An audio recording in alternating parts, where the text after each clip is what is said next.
Welcome back to the MVP podcast, the people show where we talk about the most valuable players in the world of sports. My name is B-Man. I'm here with Sosa dripping in the sauce. Man, Well, go on, B man. I'm all right, man. Oi, I seen that you've been trying to trade for Halliburton on fantasy basketball. Hey, yo, he's that guy, man. He's that guy. You, I knew who was good, yeah, but when players they have that game, don't they? Yeah. He had that game the other night when De'Aaron Fox went out, and it was like, and he went out pretty early. It was like, yo, we need someone to take this home for us. Yeah. And bro, he was that guy, bro. My man called game, bro. Like he was that guy. Who was Cold. it against now? I can't even remember who it was against. It I was can't it was a remember few. either. I don't remember either. I'll load it up now. It was I can just remember watching the highlights of it. it was against the Bulls, bro. It was against the Chicago Bulls. Hey, that's trash. Chicago is a problem, you know.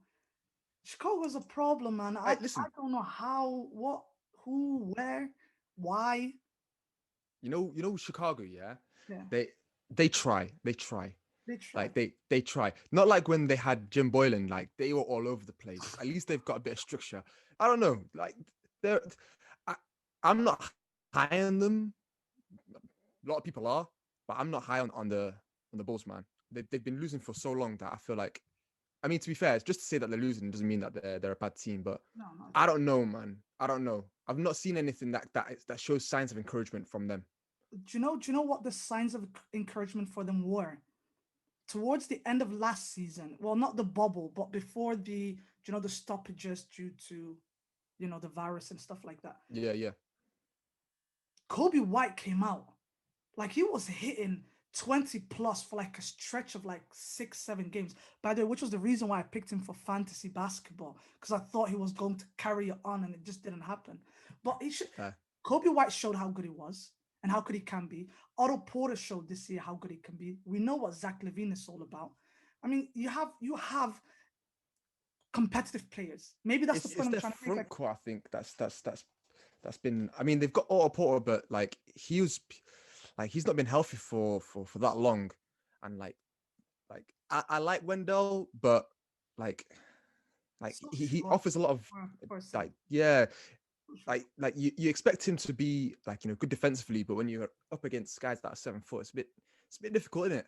It's a Do you bit know, difficult. talking about height, do you know I was watching the Indiana Pacers against the New Orleans Pelicans, give or take about a week ago. Yeah. Yeah. And I found out that the Indiana Pacers, other than Miles Turner and Domantas Sabonis, have no other big men, and both of them start. Really? Yeah. Well, they have big men, but they're not rotation big men. They've literally got no backup. So during that entire game, the two of them were in foul trouble, and they had to play four guards and one center. I think the center was Reed. Wait, so you're telling me actually they've got like those tweeners who play like small forward like type. They've not got like, yeah, you're right. They've not got They haven't, an yeah, actual proper big. no, none. That's And I don't know weird. how, yeah, I don't know how far you can take a squad like that. I've You absolutely know, not. what's funny? People always talk about like Domantas Sabonis. He's a great player, but like he's only great when I don't want to say only great, but he's better when Miles is on the court. Like when Miles Turner is on the court, Domantas Sabonis actually plays a lot better because Miles is doing the dirty work. He's doing the defensive work. True, true. And also he spaces the floor for him. But He Sabonis, does. Sabonis this year has become a Swiss knife. If he, well, he can't get most improved player award because he was good last year as well. Yeah.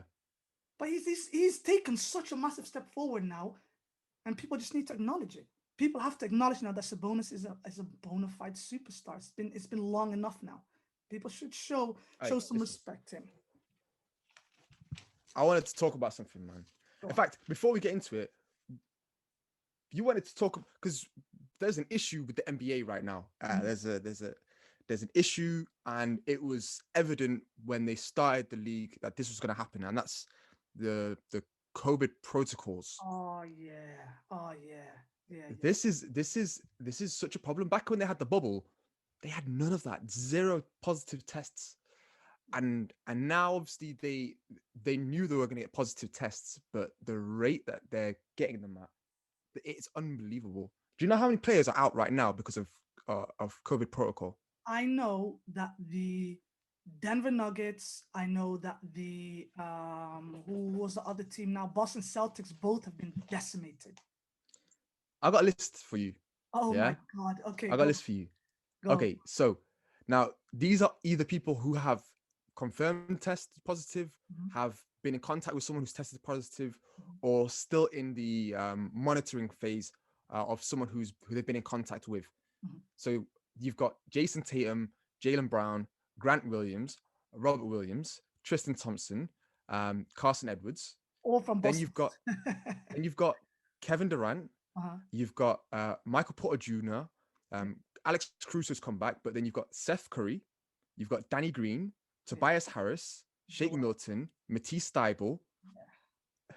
Then you've got Josh Richardson, Jalen Brunson, Dorian Oh Finney-Smith. yeah, Dallas. Um, then there's uh,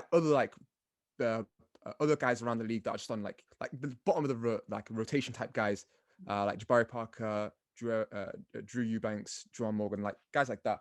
Like, and that's just currently. We're not talking about the guys who had it or were in contact and couldn't play, because there've been guys like that. We knew it was going to be a problem. Did you think it was going to affect the teams this much? Do you know what? I actually think it's been kind of okay so far. I expected worse at this point. Really?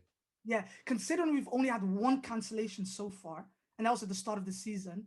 And I'm surprised that they didn't cancel the Denver Nuggets 76ers game. I was really surprised they didn't cancel that one because Denver and the 70s, no, the 76ers practically had no one left on the court to play for them. You got Tyrese Maxey getting what 37 points or 34 points, 13, I think 39, didn't he? He 39 got even. Like, yeah, like they had 7 players on their roster that night. yeah. So I'm impressed that they've managed to last this long. But at the same time, if you're a franchise, you'd rather want it out of the way now rather than later. Because later on it could affect your standings. Like there was something that Naeem said. We were talking about like the gap between the Lakers and everyone else, and he put it like most people did, but he put it quite well, which was you have a tier one in the east, in the west, sorry, and then you've got a 2 to 7 that is so interchangeable. Even the Clippers that I thought that were more likely to hit the number 2 spot, I can even see them interchanging. Imagine if you actually have Boston's problem, but like when it matters the most, maybe not towards the playoffs, but more so like just after the All-Star break, for example. Imagine if you then got all of your cases then. You could lose a lot of games where it's like, way You're now I think you're missing I think you're missing a big piece of this, is that Jason Tatum, Grant Williams, Jalen Brown, they've not tested positive. They've just been in contact with someone who's tested oh positive. wow, that's even worse. That's even So they're just being sat down as a precaution because they don't want the risk of them potentially, you yeah, know, you're right. giving it to someone else. It still could mean that later down the line, in a couple of months, they could still contract the virus They and could. still be able to pass it. So like it's like there's still a danger, even if you had the 2 weeks isolation. It's crazy. Michael Porter Jr., he was supposed to have 10 days isolation last week. That was supposed to be coming to an end, only to find out that his has been pushed back again. I don't know if it was a case of he was in contact with someone again or he broke protocol. Nothing's been come out. Nothing's been confirmed about it. But like he's potentially going to be missing almost 2 and a bit weeks three of weeks, basketball. isn't it? Almost. Originally it was 10 days and then it was another 10 to 14 days. So well, no, they said in total it could be another 14 days. So he's potentially missed in 2 weeks. Oh wow. Yeah, I thought with the Michael Porter Jr. situation was the case of either, like you said, he was in close contact with someone and then he was in close contact again, or he was in close contact and then he tested positive. Would we have known if he tested positive? Does the league have to announce that? I I don't would have know. thought. Or it's to be fair, it's like one of those things where it's patient confidentiality. They don't have to actually disclose anything. Yeah. It's weird, man. I don't know. You well, to be fair, they advertise when a player's out with a back injury or like a knee sprain. So they always mention it if they've got some sort of injury. So Mm. I don't see how this is any different. Yeah, no, no, you're right. You're right. What do you think is going to be the long-term implication in terms of like playoffs basketball? You know what? I was watching. I don't often do this, yeah, but I was watching the jump the other day, yeah, and uh, Robert Ory said, "Yo, they need to go back to the bubble when it comes to playoff basketball, Wow. because if there's not a vaccine that's rolled out, that's actually because if it gets to the point where playoffs are around the corner and fans aren't still able to go into the stadium, then there's still an issue that's going on around the country, which leads me to think that if there is that much of a risk still going on for people traveling, not just players, but just people like general public just traveling, Yeah. then they might have to just bite the bullet and go to the bubble again. Which is Because a there's no way. shortened version, though. It'll be a shortened version, so it'll be better, right? Well, yeah, they don't have to play the final 10 games Yeah. of the league. But to be fair, it depends if there's going to be a play-in, because that would mean then, what was it, like 4 more teams from each Yeah. conference get added? Yeah. But then again, you would have done that before you entered the bubble. You'd only in the bubble, you'd only want playoff teams. True. Yeah. No, that makes sense. You probably only want just the playoff teams. So that's from But the like, league's aspects. What about from the players aspects? Because I was thinking, are these players even going to be mentally and physically fit by the time they get to the playoffs? With all the time missed, with all the fixture congestions, with everything that is going on this year, it actually goes against the idea of a playoffs because a lot of teams might not even be ready. Because now, let's say Boston Celtics, who have been trying to make a lot of changes, you could see like there's so many teams that are like tweaking lineups, they're tweaking rotations. But then when you have, like you mentioned, when you have a large group of people that are missing, not because they had COVID, but more so that they were in close contact, which can happen numerous times throughout the season. How can you finally lock in? Like, how do you finally get that rhythm, that consistency that carries you over into the playoffs? You know, the whole playoff mode that LeBron does all the time. Like, that's something that all the players go through. Like, everyone has to be in playoff mode. But how can you be in playoff mode if you're not really 100% prepared? Because, there's high chance that a lot of players will miss loads of time. I think because well, let's take last season for example. Mm. Last season when the league was going to the bubble, they invited teams to play their last few games to actually make a playoff like bracket to fill it out. Mhm. And because there was so much time off, there were essentially like friendly games or like exhibition games for guys to get fitness again. Now, if they do go to a bubble, chances are they don't need that because it'll probably be a case of season ends, bubble. Now, this is just a hypothetical because I don't think they're going to do a bubble unless things get a bit worse. But if they did, I'd imagine season ends, everyone's in their playoff position, and then straight bubble playoffs would start. So if that was to happen, okay, granted, some players might, like you said, have some issues regarding chemistry, maybe getting sharpness, but that's going to be universal. That's going to be for everyone. Everyone's Yeah, going to have that same of issue. course, Granted, some teams of might be course. affected later, Mm. some teams might be affected none at all.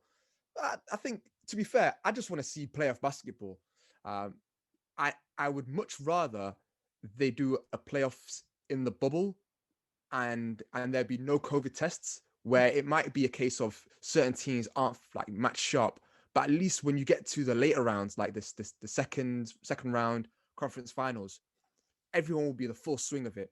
Because if imagine they don't go to a bubble, they decide, you know what, we're just going to do regular playoffs as it is right now. Teams are flying back and forth, back and forth. It gets to like a game 5, and then contact tracing. Okay, so and so's got COVID. So and so has been in contact with COVID. We're going to miss potentially big players in important games. And if it's even if it's just like one player, that one player could be quarantining for 10 days, which means that he'll miss game 5, he'll miss game 6, he'll probably miss game 7 as well, Mm. if there is a game 7. So Scary there's I feel there's too much risk for that for that to happen. Just imagine it's game 2 of the playoffs and LeBron James comes into contact with someone with COVID, and it's game 2, and it's game 2. and it's like second round type stuff, and he's playing against Luca and that. Yeah, imagine being swung. Imagine the finals that was swung by COVID tests. Oh, that would be devastating. Now, talk about asterisks. That would be an asterisk. That would be the biggest asterisk, correct.